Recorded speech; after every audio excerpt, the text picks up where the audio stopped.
chartered accountant, having dealt with clients from different sectors, different types of clients, I'm I'm I'm confident that the literacy levels as far as taxation is concerned in the country are very, very pitiable, and people just don't know things about tax.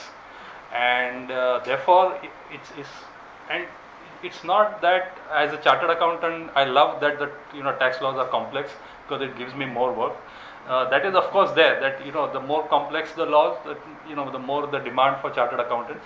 But the point is that for us as professionals, at least to the type of breed of CAs that I belong to, it's a big headache if the client is not tax literate.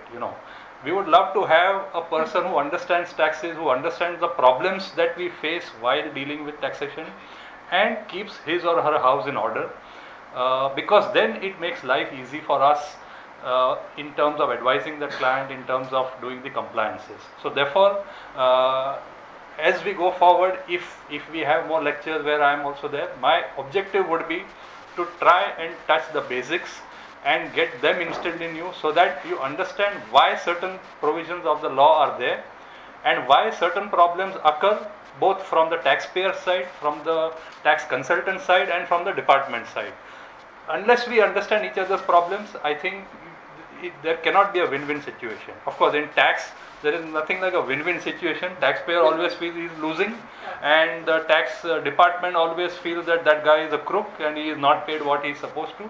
But I think with the kind of proactive government that we have today, while there may be different views on that, but I feel it is a proactive government and is trying to reach out to people and understand and solve the problems. I think if ever there was a time when we could have solved our problems, at least on the tax front, this is it.